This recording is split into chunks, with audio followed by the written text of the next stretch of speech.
parce que j'avais beaucoup apprécié faire la vidéo lecture du magazine Dior.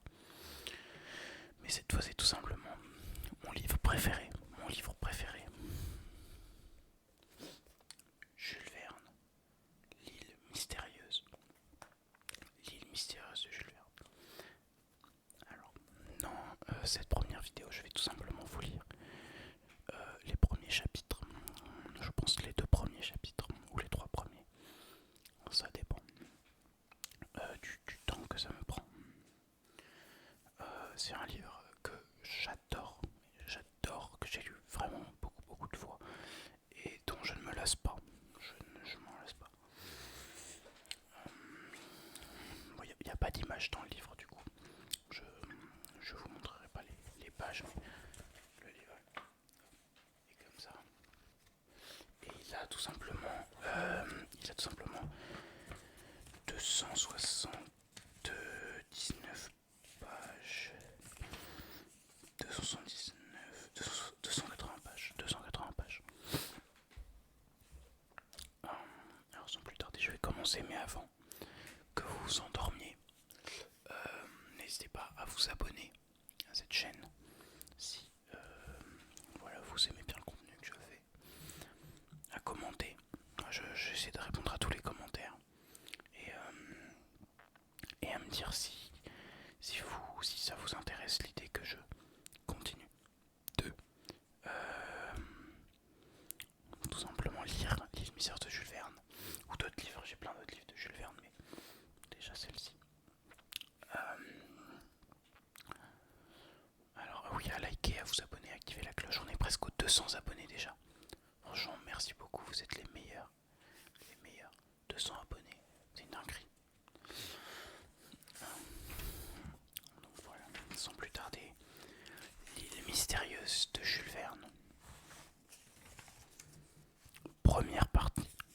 Les naufragés de l'air. Chapitre 1. Ouvrez les guillemets. Nous tombons. Jeté du lest. Voilà le dernier sac vidé. Le ballon se relève-t-il? Non. J'entends comme un clapotement de vagues. La mer est sous la nacelle. Elle ne doit pas être à 500 pieds de nous. Telles sont les paroles qui éclataient en l'air, au-dessus de ce vaste désert d'eau du Pacifique, vers 4 heures du soir, ce 23 mars 1865. En effet, un ballon porté comme une boule au sommet d'une trombe et pris dans le mouvement giratoire d'une colonne d'air parcourait l'espace avec une vitesse de 90 000 à l'heure. 90 000, 1 000 est égal à 1852 mètres. En tournant sur lui-même. Au-dessous de ce ballon oscillait une nacelle qui contenait 5 passagers à peine visibles au milieu des épaisses vapeurs qui traînaient jusqu'à la surface de l'océan. D'où venait cet aérostat, véritable jouet de l'effroyable tempête? Il n'avait évidemment pas pu partir pendant l'ouragan. Or, l'ouragan durait depuis 5 jours déjà, et ses premiers symptômes s'étaient manifestés le 18. On eut donc fondé de croire que ce ballon venait de très loin, car il n'avait pas dû franchir moins de 2000 milles par 24 heures. Du coup, 1850 mètres, c'est... En tout cas, les passagers n'avaient pu avoir à leur disposition aucun moyen d'estimer la route parcourue depuis leur départ, car tout point de repère leur manquait. La nuit se passa au milieu d'inquiétudes mortelles, puis le jour reparut, et l'ouragan marqua une tendance à se modérer. Dès le début de cette journée du 24 mars, il eut des signes d'apaisement. À l'aube, les nuages étaient remontés dans les hauteurs du ciel. En quelques heures, la trombe s'évasa et se rompit. Vers midi, l'aérostat ne planait plus qu'à une hauteur de 2000 pieds au-dessus de la mer. En ce moment, les aéronautes jetèrent les derniers objets qui alourdissaient la nacelle, tout jusqu'aux menus ustensiles qui garnissaient leurs poches. Il était évident que les passagers ne pouvaient plus maintenir le ballon dans les zones élevées et que le gaz leur manquait. Ils étaient donc perdus. En effet, ce n'était ni un continent ni même une île qui s'étendait au-dessous d'eux. C'était l'immense mer dont les flots se heurtaient avec violence. C'était l'océan sans limite visible, même pour eux qui le dominaient de haut, et dont les regards s'étendaient alors sur un rayon de 40 milles. À 2 heures, l'aérostat était à peine 400 pieds au-dessus des flots. À ce moment, une voix mâle, la voix d'un homme dont le cœur était inaccessible à la crainte, se fit entendre. À cette voix répondirent des voix non moins énergétiques. Que reste-t-il à jeter? Rien, si, la nacelle. Accrochons-nous au filet et à la mer la nacelle. C'était en effet le seul et dernier moyen d'alléger l'aérostat. Les cordes qui rattachaient la nacelle au ballon furent coupées, et l'aérostat, après sa chute, remonta de 2000 pieds. Les 5 passagers s'étaient hissés dans le filet et se tenaient dans le réseau d'émail, regardant l'abîme. Mais après s'être un instant équilibré dans les zones supérieures, l'aérostat commença à redescendre. Le gaz fuyait par une déchirure qu'il était impossible de réparer.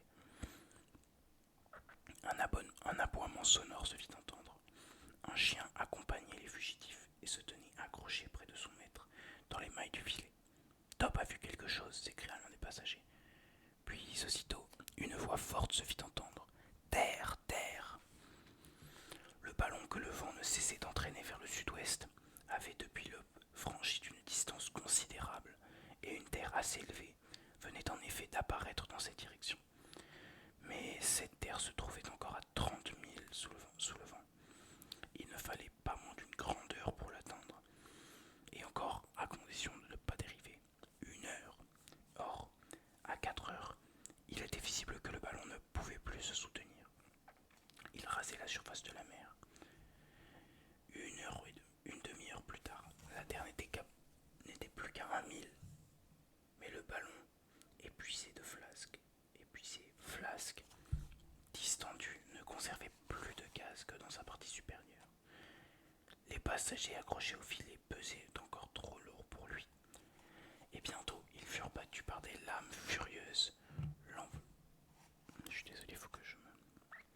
L'enveloppe de l'aérostat fit poche alors, et le vent s'y engouffrant, le poussa comme un navire vent arrière. Peut-être atteindrait-il ainsi la côte. Or, il n'en était qu'à 2 encablures, quand des cris terribles sortis de 4 poitrines à la fois retentirent. Le ballon venait de refaire encore un bond inattendu après avoir été frappé d'un formidable coup de mer. Il remonta à une hauteur de 1500 pieds, et là, il rencontra une sorte de remous du vent qui, au lieu de le porter directement à la côte, lui fit suivre une direction presque parallèle. Enfin, 2 minutes plus tard, il retombait définitivement sur le rivage. Les naufragés s'aidant les uns les autres parvinrent à se dégager des mailles du filet. Le ballon délesté de leur poids fut repris par le vent et disparut dans l'espace. La nacelle avait contenu 5 personnes, plus un chien, et le ballon n'en rejetait que 4 sur le rivage. Le passager manquant avait évidemment été enlevé par le coup de mer qui venait de frapper le filet, et c'est ce qui avait permis à l'aérostat de remonter une dernière fois, puis d'atteindre la terre.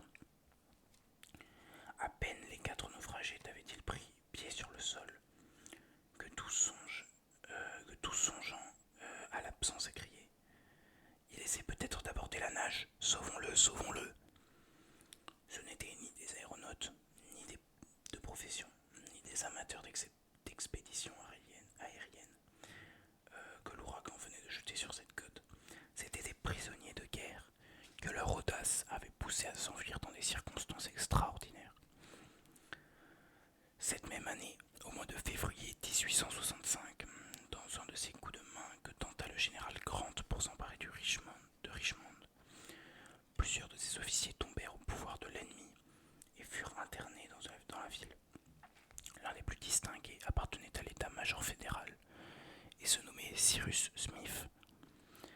Cyrus Smith, originaire du Massachusetts, était un ingénieur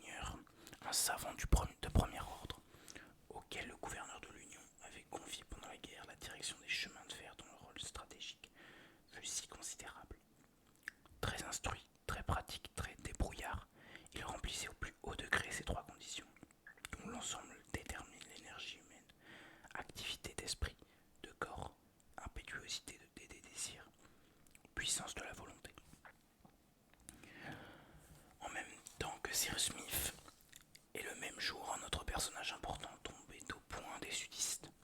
Ce n'était rien de moins que l'honorable Gédéon Spilett, reporter du New York Herald, qui avait été chargé de suivre les péripéties de la guerre au milieu des armées du Nord. Gédéon, ou Gédéon Spilett, était un de ces trépides observateurs qui écrivent sous les balles, chroniques sous les boulets, et pour lesquels tous les périls sont des bonnes fortunes. Lui aussi avait été de toutes les batailles au premier rang, revolver d'une main, carnet de l'autre, et la mitraille ne faisait pas trembler son crayon. Lorsqu'il fut pris, il était en train de faire une description et le croquis de la bataille. Les derniers mots relevés sur son carnet furent: un sudiste me couche en joue et Gédéon Spilett fut manqué, car suivant son invariable habitude, il se tira de cette affaire sans une égratignure. Cyrus Smith et Gédéon Spilett, qui ne se connaissaient pas, avaient été tous deux transportés à Richmond. Ces deux hommes se plurent et apprirent à s'apprécier. Bientôt, leur vie commune n'eut plus qu'un but, s'enfuir et rejoindre l'armée de Grant, combattre encore dans ses rangs pour l'unité fédérale. Les deux Américains étaient donc décidés à profiter de toute occasion, mais Richmond était si sévèrement gardé qu'une évasion devait être regardée comme impossible. Sur ces entrefaites, Cyrus Smith fut rejoint par un serviteur qui lui était dévoué à la vie et à la mort. Cet intrépide était un nègre que Cyrus Smith, abolitioniste de raison et de cœur, avait affranchi. L'esclave devenu libre n'avait pas voulu quitter son maître. C'était un garçon de 30 ans, vigoureux, intelligent, toujours souriant, servable et bon. Il se nommait Nabuchodonosor, mais il ne répondait qu'à l'appellation familière de Nab. Quand Nab apprit que son maître avait été fait prisonnier, il quitta le Massachusetts sans hésiter, arriva devant Richmond, et après avoir risqué 20 fois sa vie, il parvint à pénétrer dans la ville assiégée.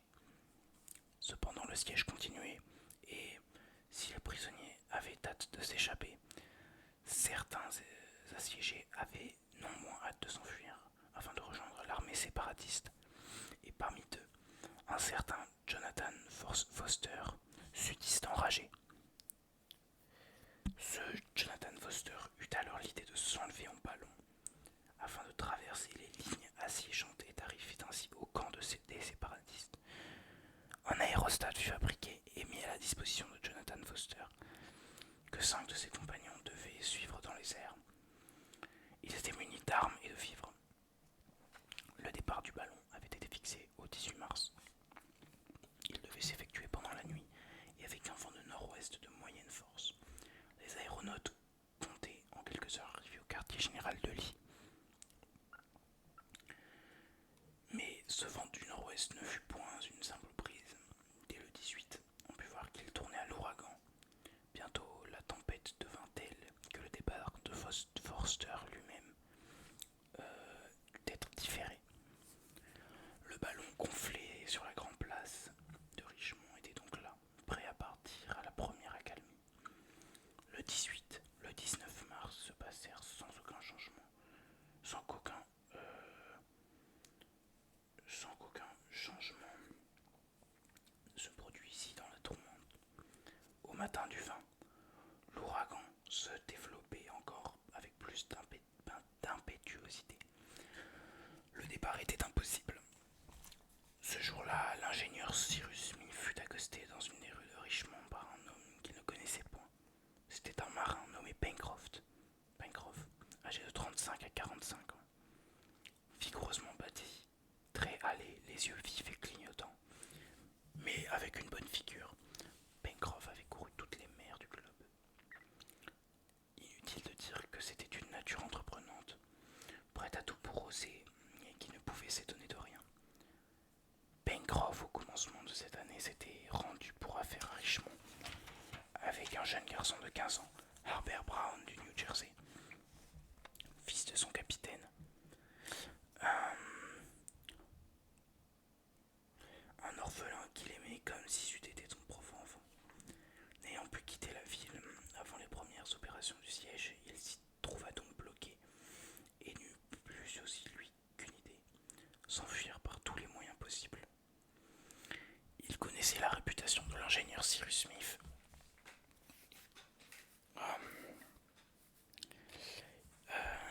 Il savait avec quelle impatience cet homme déterminé rongeait son frein. Ce jour-là, il n'hésita donc pas à l'aborder en lui disant sans plus de préparation: Cyrus Smith, Monsieur Smith, voulez-vous fuir? Quand cela laissa échapper l'ingénieur. Après avoir d'un œil pénétrant observé la loyale figure du marin, il ne put douter qu'il eût devant lui un honnête homme. Qui êtes-vous? Demanda-t-il d'une voix brève. Pencroff se fit connaître. Bien, répondit Cyrus Smith. Et par quels moyens me proposez-vous de fuir? Par ce fainéant ballon qu'on laisse là rien faire, et qui me fait l'effet de nous attendre tout exprès. L'ingénieur avait compris d'un mot. Il saisit Pencroff par le bras et l'entraîna chez lui. Là, le marin développa son projet, très simple en vérité. On ne risquait que sa vie à l'exécuter. L'ouragan était dans toute sa violence, il est vrai, mais un ingénieur adroit et audacieux tel que Cyrus Smith saurait bien conduire un aérostat. Cyrus Smith avait écouté le marin sans mot dire, mais son regard brillait.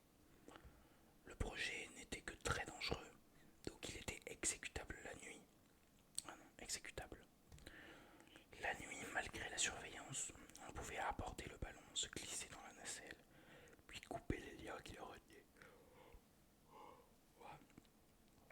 Je ne suis pas seul, dit Cyrus Smith. Combien de personnes voulez-vous donc emmener? Demanda le marin. Deux. Mon ami Spilett et mon serviteur Nab. Cela fait donc 3, répondit Pencroff. Et avec Harbert et moi 5. Or le ballon devait enlever 6. Cela suffit, nous partirons, dit Cyrus Smith. À ce soir alors, dit Pencroff. Nous flânerons tous les 5 par là en curieux. À ce soir, 10 heures, répondit Cyrus Smith, et fasse le ciel que ces tempêtes ne s'apaisent pas avant notre départ. À 9h30, les 5 prisonniers se rencontrèrent près de la nacelle. Ils n'avaient point été aperçus, et telle était l'obscurité qu'ils ne pouvaient se voir eux-mêmes. Sans une parole, Cyrus Smith, Gédéon Spilett, Nab et Harbert prirent place dans la nacelle pendant que Pencroff, sur l'ordre de l'ingénieur, détachait successivement les paquets de lest. L'aérostat n'était alors retenu que par le câble. En ce moment, un chien escalada d'un bond la nacelle. C'était Top, le chien de l'ingénieur, qui, ayant brisé sa chaîne, avait suivi son maître. Cyrus Smith, craignant un excès de poids, voulait renvoyer le pauvre animal. Bah, un de plus, dit Pencroff, en délestant la nacelle de 2 sacs de sable. Puis il largua le câble et le ballon disparut, après avoir ôté sa nacelle contre 2 cheminées qu'il abattit dans la furie de son départ. On ne sait comment. 2 des 5 hommes partis le 20 mars. 4 étaient rejetés le 24 sur une côte déserte à plus de 6000 lieues de leur pays. Et celui qui manquait, celui au secours, duquel les 4 survivants du ballon couraient, c'était leur chef. C'était Cyrus Smith. Ta-ta-ta. Là j'ai lu le premier chapitre. Ça fait déjà 20 minutes que la vidéo a commencé. Du coup je pense que je vais m'arrêter là. C'était le premier chapitre de Jules Verne, l'île mystérieuse. J'espère que cette vidéo vous a plu. Peut-être vous êtes en train de dormir, je pense, possiblement. Donc je vais pas faire durer la vidéo plus longtemps. Bien sûr, évidemment, je ferai d'autres chapitres. Parce que j'adore ce livre et